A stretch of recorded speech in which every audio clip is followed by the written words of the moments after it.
the 10 major signs, Alamatus Sa'ah, of the last day. Nabi Muhammad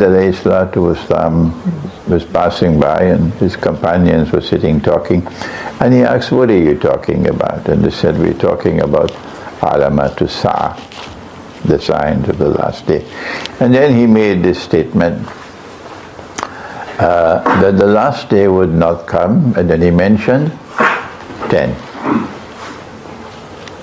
And these have come to be known as the 10 major signs of the last day. If I had to choose 10 of my own, I would include this one, because I think this one is one of the major signs of the last day. The time will move faster and faster, and the whole year will pass, and it would appear to have been just a month, and the whole month will pass, it will appear to have been just a week, and so on. And anywhere I go, I'm not going to ask you, don't be afraid. Anywhere I go, I ask the people, if you have this perception that time is moving faster, put your hands up. Everybody put their hands up. Every single. 2 nights ago in Newport, everybody put their hands up, and the Imam did not have it. I said, mashallah, the Imam is not, his hand is not up, but then he put his hand up to as well. So I said, this is a sign of danger. It's not time which is moving faster. No. Time in our world is governed by the moon. Allah says, لِتَعْلَمُوا عَدَدَ السِّنِينَ وَالْحِسَابِ. That He's given us the moon for measuring time, the system of time. And the moon has been punctual for thousands and thousands of years. Absolute punctuality, like the train in Switzerland. Yeah. So it's not time that is moving faster. No. In Akhir Zaman, it is our perception of time which is changing. And the reason why our perception of time is changing is because our heart is no longer beating in harmony with the rest of Allah's creation. All of Allah's creation operates with a system of time. And in that system of time there's a mizan, there's a balance. So it operates like a clock. And when we are out of step with that, when this heart is out of step with that, then you see the heart perceiving time moving faster and faster. This for me is a major sign of Akhir Zaman. This one. And if the heart is not moving and beating in harmony with the system of time that Allah has created, what is the implication? The implication is, any engineer will tell you that. Noor pervades the entire universe. Allahu Noor as-samawati wal-ard. There is Noor all over Allah's creation. But that Noor cannot enter in your heart when your heart is not beating in harmony with the rest of Allah's creation.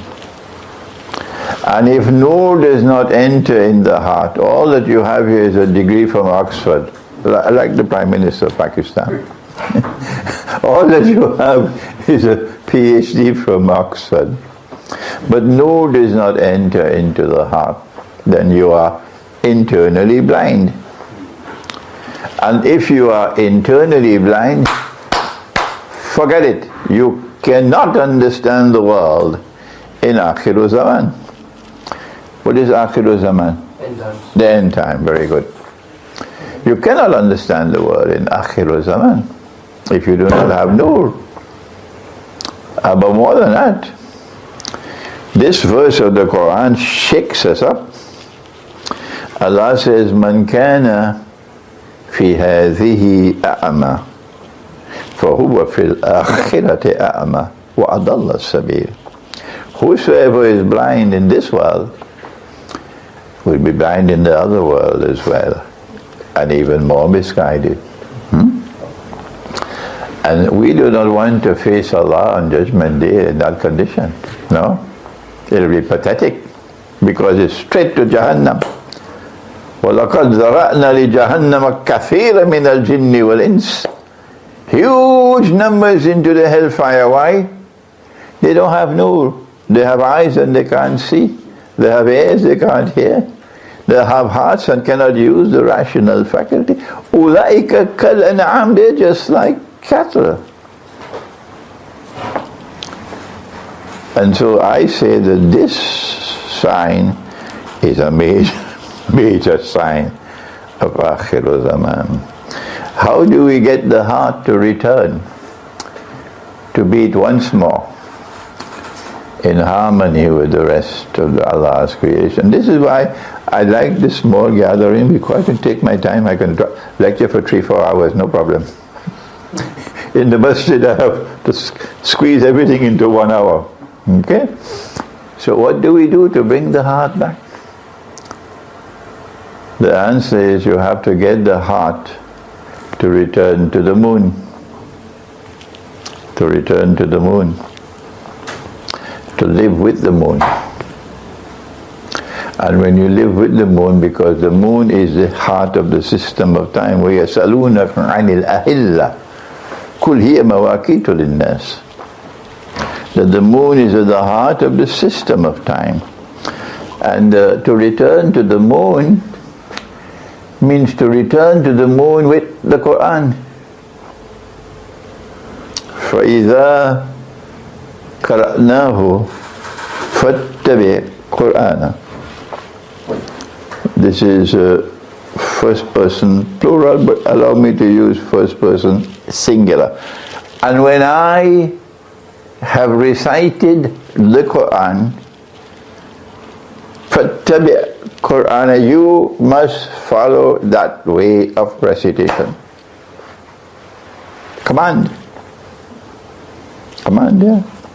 If we recite the Quran the way Allah has recited it, meaning He sent Jibreel alayhi salam to do it, if we do that, then the heart will once more return to the natural state, Salimul Qalb. And you will no longer perceive time moving faster and faster. I am talking from personal experience. When I was younger, yes, I felt time moving faster and faster. But when I recited the Quran this way, completing the whole Quran every month,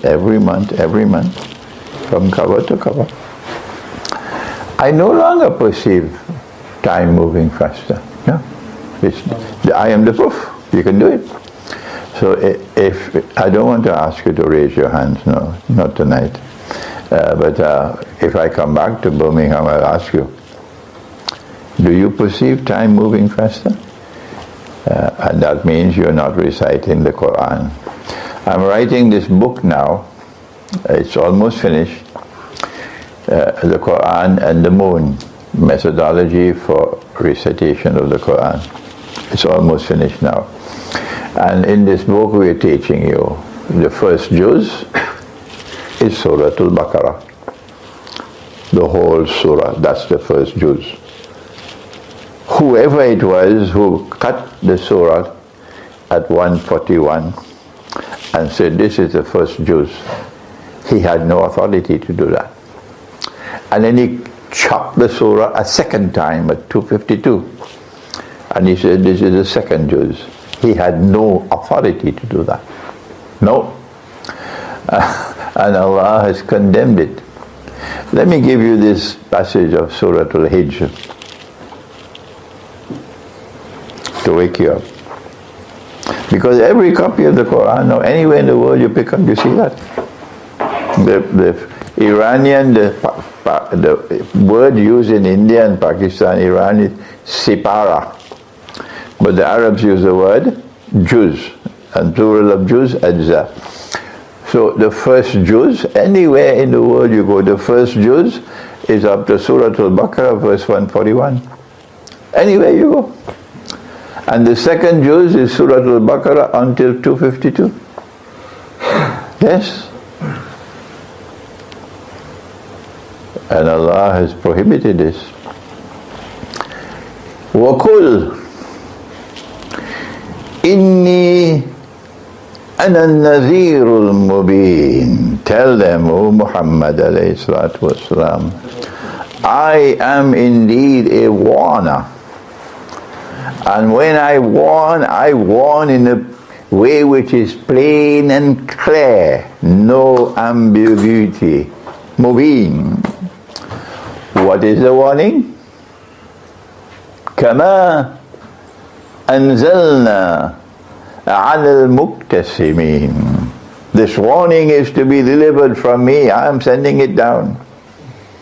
And this warning is to be delivered to some people known as the Muqtasimin. Who are they? The Quran tells us who they are. الَّذِينَ جَعَلُوا الْقُرْآنَ عِدِّينَ. They are those who divide the Quran arbitrarily. They cut it up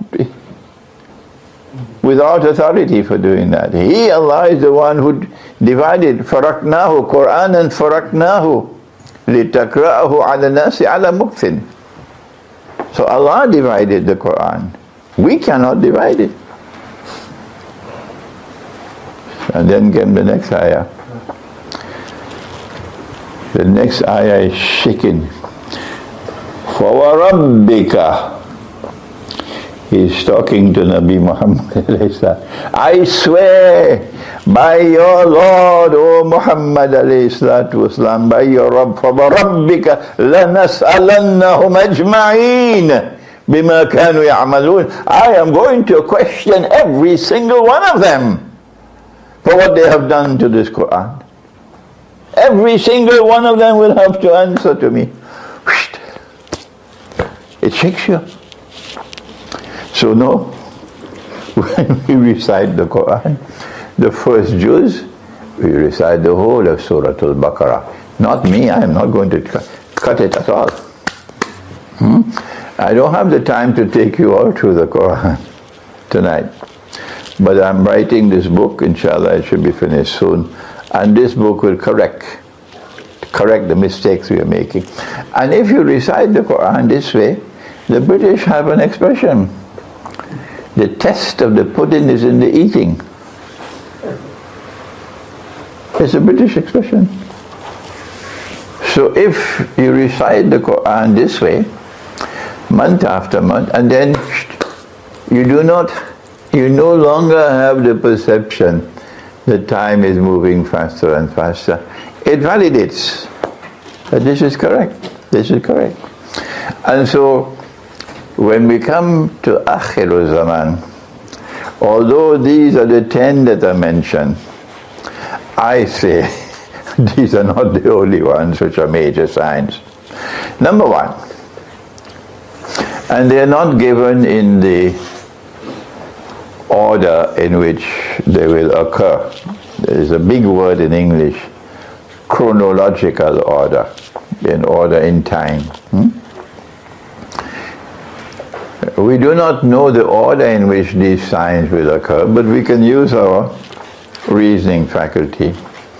And the first one therefore mentioned is Dajjal, Al-Masihud Dajjal. And the second is Gog and Magog, Ya'juj and Ma'juj. And the third is the return of Nabi Isa alayhi salam, the son of Mary. And number fourth is Dukhan, or smoke. And number five is Dabbatul Ard, or the beast or the creature of the earth. And number six, that the sun would rise from the west. And number 7, 8, and 9, 3 earthquakes. But these are earthquakes in which the earth will sink down. and swallow what it swallows. And this is known as a khas. And the plural of khas is khusuf.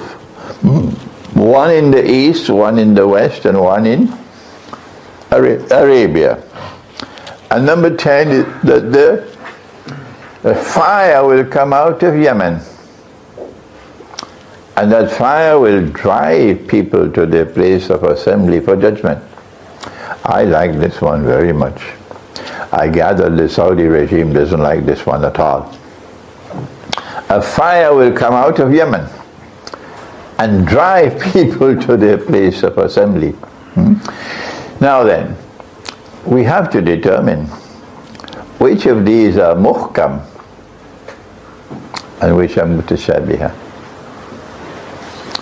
And there is no law, there is no book. You have to use your thinking process. Which one is to be understood literally and which one has to be interpreted in order to be understood? Let us begin with the sun rising from the west. This is the easiest one of all. Will the sun literally rise from the west one day? No.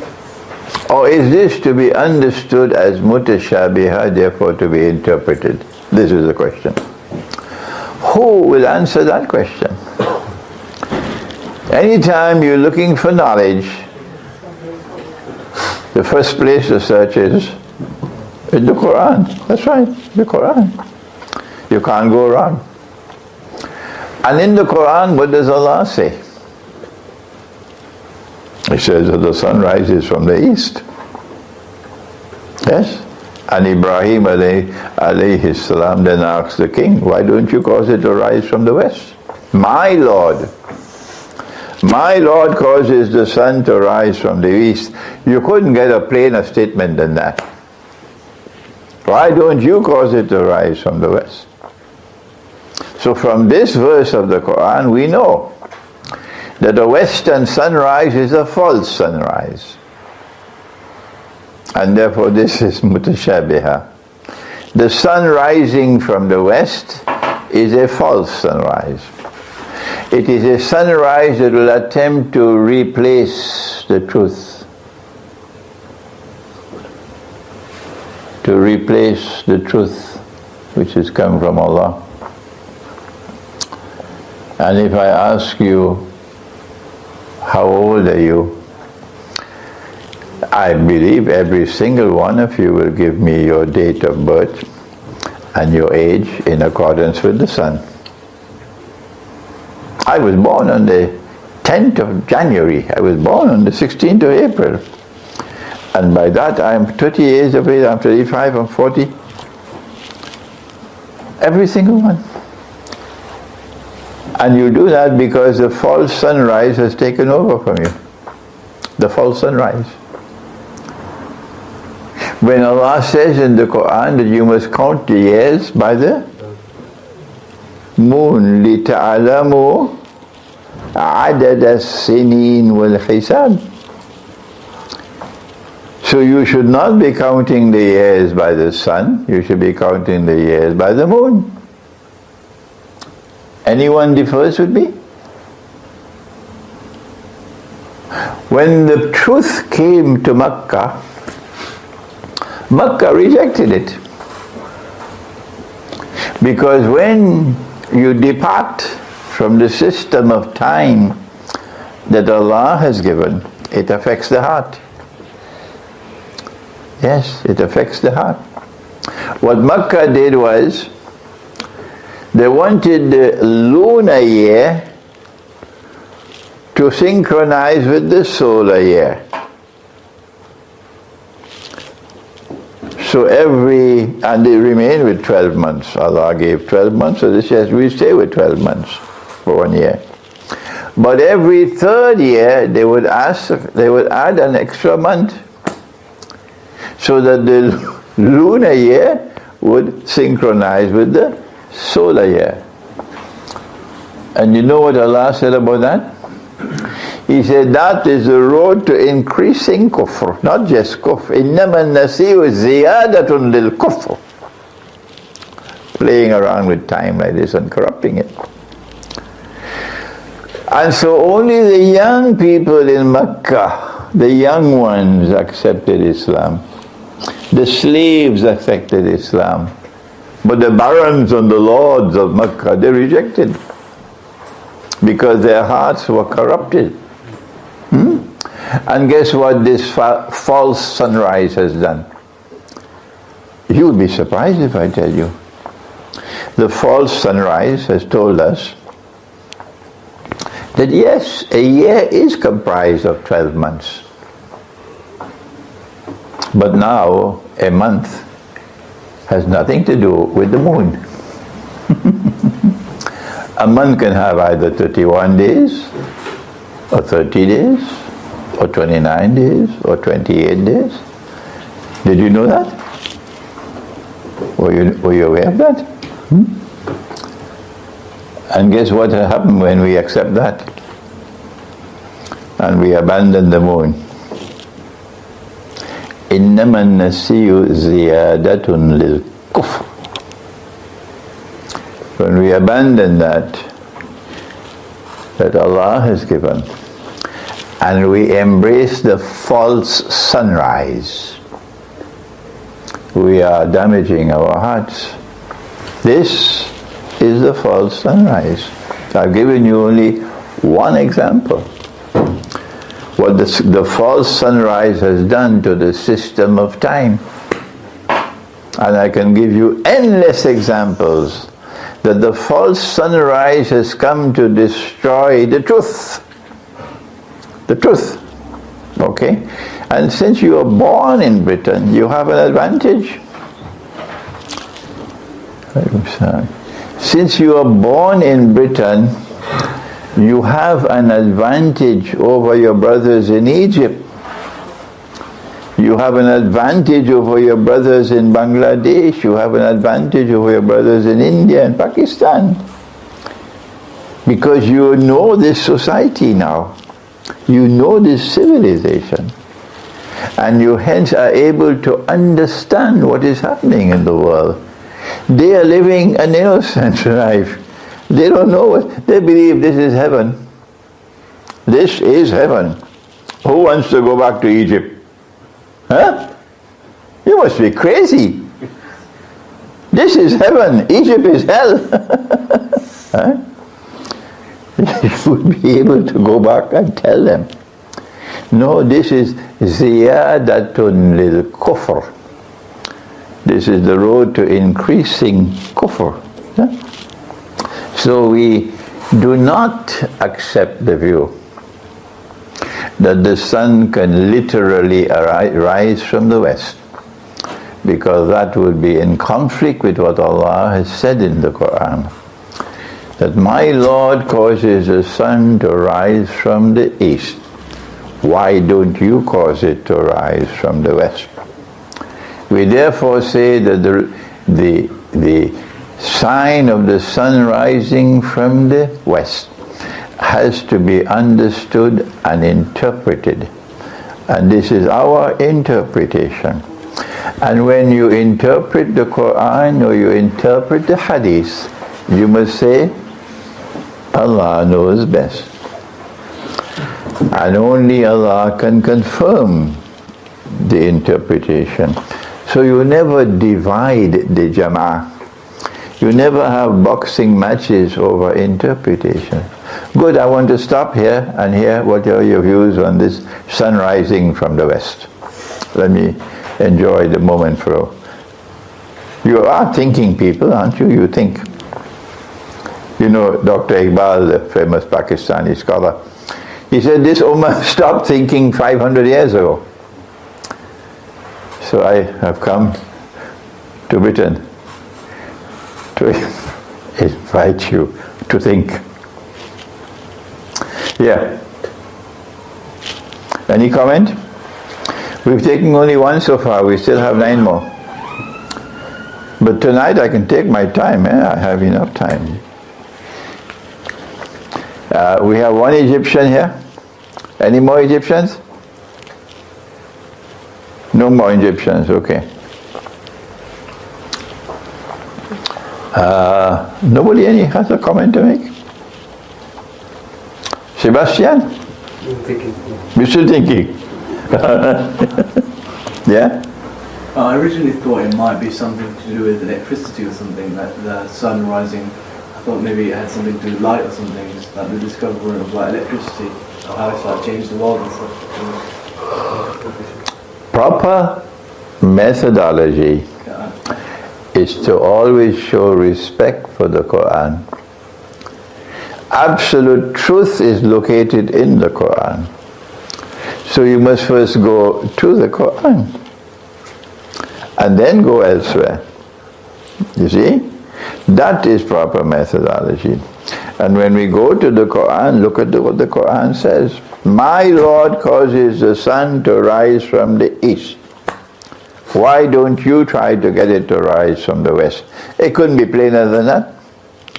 And yet, we have huge numbers of Muslims who are convinced that the sun will literally rise one day from the west, and they have NASA supporting them, and they say it is North Pole and so on.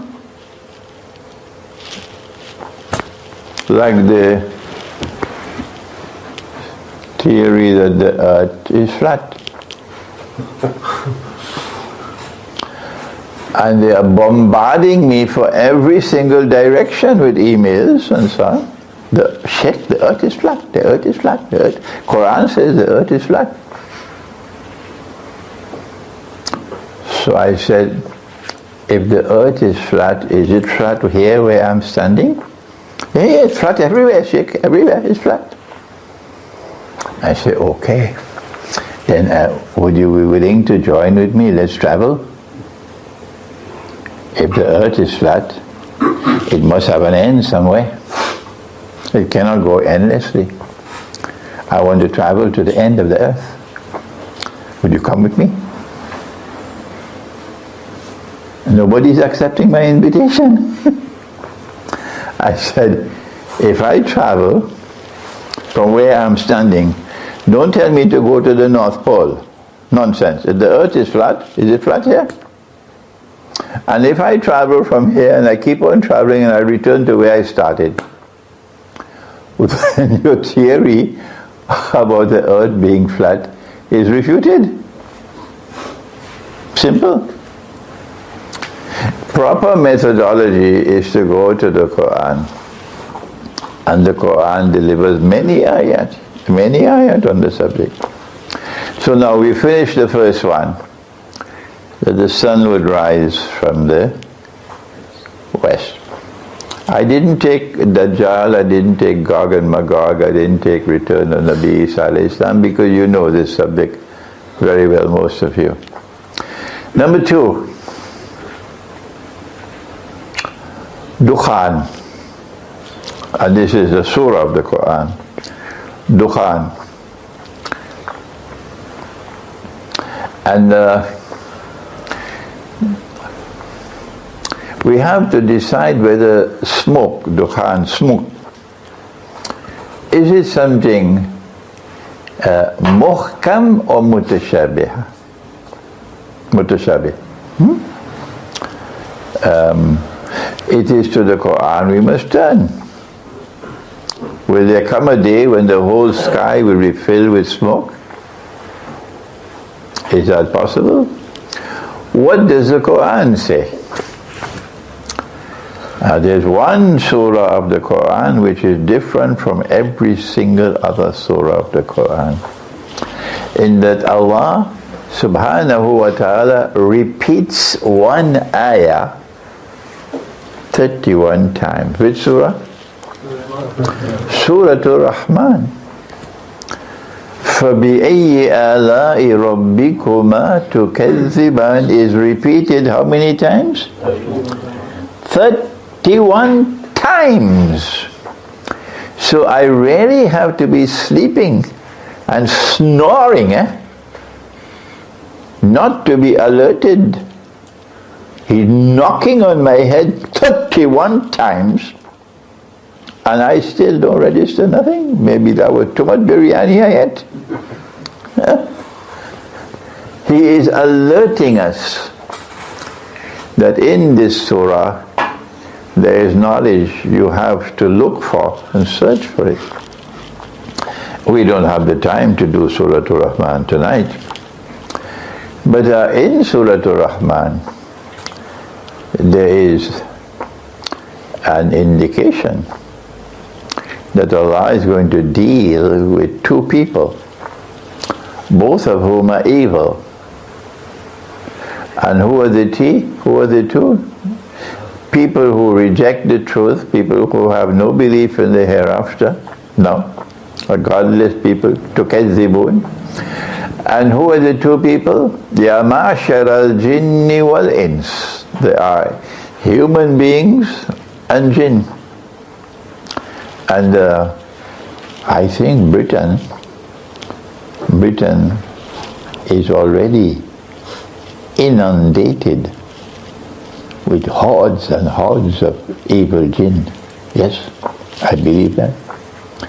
Because this country is witnessing the collapse of religion in this country. That church was there for hundreds of years. Generation after generation prayed in that church. The churchyard has a cemetery. And then people stop coming to church. And they stop paying for the maintenance and upkeep of the church. And now around the whole of Britain, one by one, the churches are being put up for sale. Some are lucky that we buy them, but the rest go to McDonald's hamburgers and Kentucky Fried and Pizza Hut and Bingo Hall, and that's where the church is going. And as religion collapses in this country and people live a godless way of life, Shaitan takes over. And when Shaitan takes over in this country, he has his agenda. Oh yes. But when Shaitan takes over in this country, they're going to live like a people who have been driven to madness by the touch of Shaitan. So you can close your eyes and you can say, in this country you're going to have an epidemic of mental illness, of what is it called now? Depression. When people start forgetting things. Dementia. They're suffering from dementia, and they're suffering from something worse than that. It's called, you don't even know your own children. What is it called? Amnesia. Not amnesia, it's a disease. Amnesia is to forget. Parkinson's? Parkinson's disease, yes, but there's another name. When one person in the family is stricken with that disease, you don't even know your own children. The whole family, the whole khandan is affected by that one person. You could never leave that person alone. The whole family now is tied up. So what they do, they send it and put it in a home for mentally ill people. That's what they do. This country is falling apart because Shaitan is taking over. This country has done more evil in the world, more evil than most other countries in the world. This country has done it. And there is a huge abundance of jinn here, evil jinn. Yeah. If I had the time, I could have lectured to you. This is Monkey Town. And Allah says in Surah Ar-Rahman, سَنَفْلُغُ لَكُمْ أَيُّهَا الثَّقَلَانِ. Just one small ayah, that's all he needs. I'm going to deal with both of you. who are laden with sin. The jinn and the human beings. And when Allah deals with them, this country is gone. This country is finished. And how will He deal with them? نُرْسَلُ عَلَيْكُمَا شُوَازٌ مِّن نَارٍ وَنُحَاسٌ فَلَا تَنْتَصِرَانِ. I'm going to send against you a flash of fire, and it will be followed by smoke. And when that happens, you have no one to help you. Me, I understand that clearly. That's the big war that's coming. And that has to be nuclear war. Nabi Muhammad ﷺ spoke about that war. And he said, you know about the mountain of gold? You know about the mountain of gold? If you don't know, well, you got some homework to do. They're going to fight for the mountain of gold. This is Sahih Bukhari. And he said that 99 out of every 100 who fight for that mountain of gold will be killed. So this cannot be conventional war. This has to be a war using weapons of mass destruction. That's nuclear weapons and thermonuclear weapons. And so I have come to the conclusion that the Dukhan is around the corner. When nuclear war takes place, the mushroom clouds that come from those nuclear weapons will block out the sunlight. Block out the sunlight. And there are differing hadiths on the subject. The Christians have their own views on the subject about how many days there'll be no sunlight, the Christian eschatology. And our eschatology also has some, but nobody touches this subject. I've never come across anybody lecturing on this subject. And so my view is that Dukhan is not to be interpreted. No, it is literal. Literal. There will be literal smoke, meaning the mushroom clouds from nuclear explosions, and it will block out the sunlight. And Allah knows best. Any comments? Would you say, in relation to the moon earlier, the UK is on a higher level of kufr, the fact that they tamper with the British summertime and the daylight saving hours? My age is now 80 by the moon, and the hearing is declining. And that's not always a bad thing, when the hearing is declining. I have to get the hearing aid. So you're going to have to speak a little louder. I was just saying, in relation to the moon earlier, would you say the UK, the fact that they tamper with the summertime and the daylight saving hours throughout the winter times, would you say that's a higher level of kufr, like you mentioned? No, the ziyadatun lil kufr is when you interfere with the system of time in the sense of dislocating your relationship with the moon, because the moon is at the heart of the system of time, not the sun, the moon. And so it is the Arab system of adding 1 month and the Roman Catholic Pope who gave us modern Western civilization, amazingly so. I mean, this man must be crazy. I don't know how he got away with it. He says a month could be 31 days.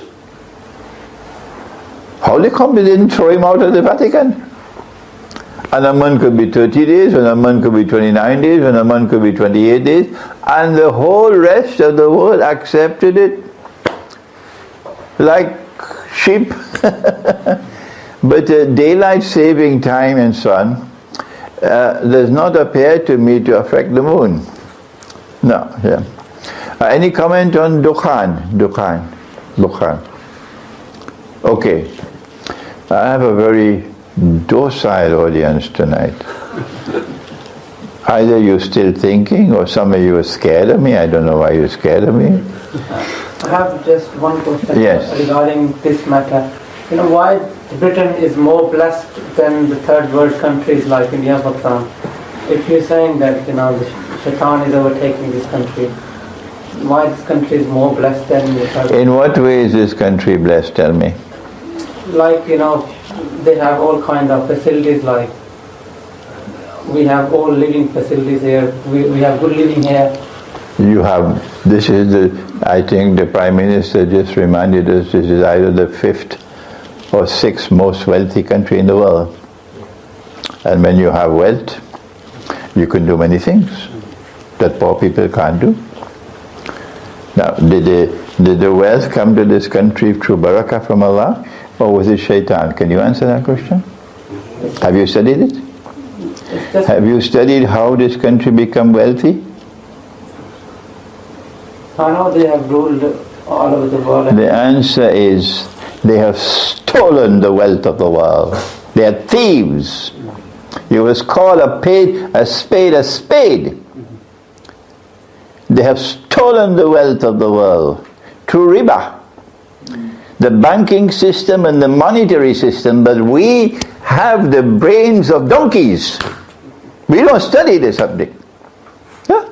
When I went to Pakistan to study I went to Egypt at the age of 21 in 1963, and I spent 1 year at Al-Azhar, and then I left Al-Azhar. I left Al-Azhar to go study in Pakistan, and that was the best decision I ever made in my whole life. I went to study with a great scholar in Pakistan, Maulana Dr. Muhammad Fadlur Rahman Ansari, rahimahullah. The Pakistani rupee at that time was $1 will give you 1 rupee and 75 paisa. Wow. Huh? Wow. That was 1964. $1 was 1 rupee 75 paisa. At that time there was poverty in Pakistan already. Great poverty, because the British had been ruling over India for how many years?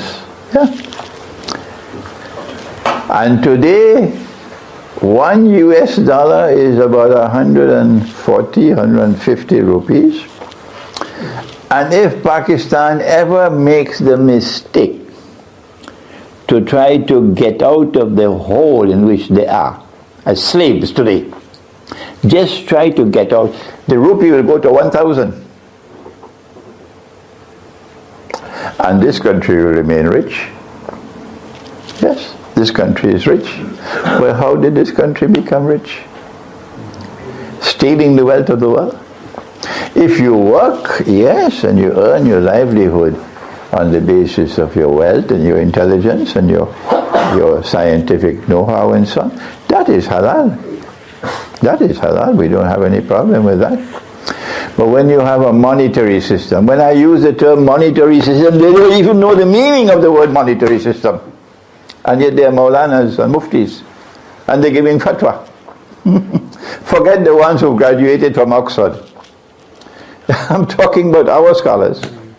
They don't even know what's the meaning of the word monetary system. And they've never studied the banking system. Both the monetary system and the banking system have been used to rip us off. Rip us off. I have enough time to talk about Pakistan's predicament now, but our topic is the 10 major signs of the last day. So let's leave now. We've done 2 so far. The sun rising from the west, and we said this is not muhkam, this is mutashabih. We have to interpret it. But the other one, the dukhan, we say no, this is literal. This is not to be interpreted literal. Now we go to number 3. Dabbatul Ard. a beast of the earth, Dabba. Dabba is a beast, something that walks. So, if I am to try to understand what is Dabbatul Ard, where do I go first? Quran. That's right. That's right. You have to go to the Quran. And when we go to the Quran, it's a very complex thing now. Because there are only 2 references in the whole Quran to Dabbatul Ard. 2. And one of them says about Dabbatul Ard that when Allah causes this Dabbatul Ard to emerge, the Quran was not sent down with punctuation. No. And the Arabs didn't need punctuation. No. The Quran that we now have, an Arab normally wouldn't read a Quran like that, with the Fatha and the Kesra and the Dhamma. But this was put in by human beings. And any time a human being is doing something, he can make mistakes. And here is one. In this one, Dabbatul Ard, when it emerges, it says tukallimuhum, that he will speak. Dabbatul Ard will speak to mankind. But if you change that punctuation, you can become taklimuhum. The Dabbatul Ard would wound you, cause damage to you.